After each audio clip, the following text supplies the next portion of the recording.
Hello guys, welcome to back my channel. আজকের ভিডিওতে আমি আপনাদের সাথে শেয়ার করতে চলেছি এমন একটা বিষয় যেটা আপনারা জানলে হয়তো অবাক হবেন।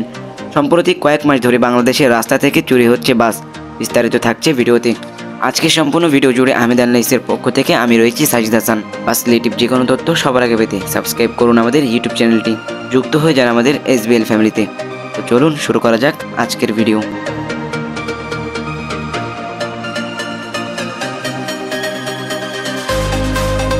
বাংলাদেশ এমন একটা দেশ যেখানে জনগণের টাকা থেকে শুরু হয়ে চুরি হয় সিসিটিভি ক্যামেরার তার পর্যন্ত। এমনকি আমাদের এই দেশে গ্রামের কৃষকদের সেচের মেশিন থেকে চুরি হয় তেল। এবার তারই ধারাবাহিকতায় চুরি হচ্ছে বাংলাদেশের রাস্তা থেকে বাস। বেশ কয়েকদিন ধরে বাংলাদেশের মধ্যে ডাকাতি, লুটতারাজি, ধর্ষণ সহ বিভিন্ন অপকর্ম চলছে। তবে এবার মার্চ মাসের শুরুর দিকে ঘটে বাস চুরির ঘটনা। মিয়ামি পরিবহনের একটি এসি বাস, যেটা অশোক লেল্যান্ডের চেসিসের উপর নির্মাণ করা হয়েছিল। বাসটির স্টাফেরা বাসটিকে কুমিল্লার জাঙ্গালিয়া বাস স্ট্যান্ডে রেখে বিশ্রামে গিয়েছিল। অতঃপর একদল দুষ্কৃতিকারী বাসটিকে চুরি করে নিয়ে যায়। বাসটি নিয়ে যাওয়ার সময় রাস্তায় কয়েকটি যানবাহনকে ধাক্কা দেয়। অতঃপর বাসটি কুমিল্লার দেবিদ্বারের একটি ফিলিং স্টেশনের নিকট এসে একটা ট্রাককে ধাক্কা দিয়ে উল্টে যায়। আর তখনই দুষ্কৃতিকারীরা সেখান থেকে পালিয়ে যায়। এমনই তথ্য দিয়েছে মিয়ামি পরিবহনের সাথে সংশ্লিষ্ট ব্যক্তিবর্গরা। তবে বাস চুরির ঘটনা এটাই কেবল শেষ নয়।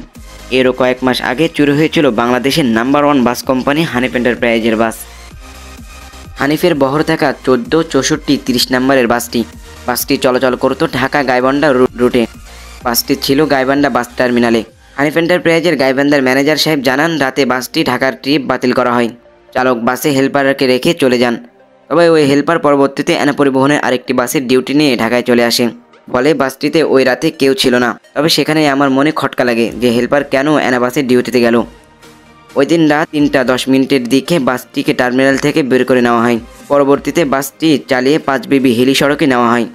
এরপর সালাইপুর বাজার পার হয়ে নির্জন এলাকায় বাসটি পার্কিং করে চোর সদস্যরা।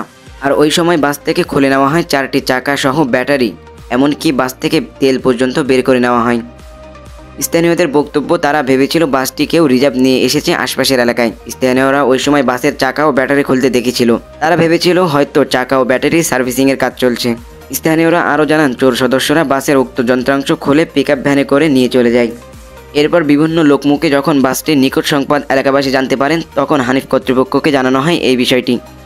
একটা মজার বিষয়, আপনারা জানলে হয়তো অবাক হবেন যে চোরেরা তেল চুরি করেছে তো করেছে, বাসটি স্টার্ট করার মতো তেল রেখে যায়নি বাসটিতে। এটাই এখন আমাদের বাংলাদেশের অবস্থা। এখন বর্তমান সময়ে বাংলাদেশের রাস্তায় বাস মালিকরা পর্যন্ত নিরাপদে নয় তাদের বাসগুলো নিয়ে। তো আজকের মতো ভিডিও থেকে বিদায় নিচ্ছি। আহমেদ আনলাইসের পক্ষ থেকে আমি সাজিদ হাসান। বাস রিলেটিভ যে কোনো তথ্য সবার আগে পেতে সাবস্ক্রাইব করুন আমাদের ইউটিউব চ্যানেলটি, যুক্ত হয়ে যাবে আমাদের SBL ফ্যামিলিতে। কথা হবে আবারও অন্য কোনো দিন নতুন কোনো বাসের তথ্য নিয়ে। ততক্ষণ পর্যন্ত আমাদের সাথেই থাকুন, সুস্থ থাকুন। আল্লাহ হাফেজ।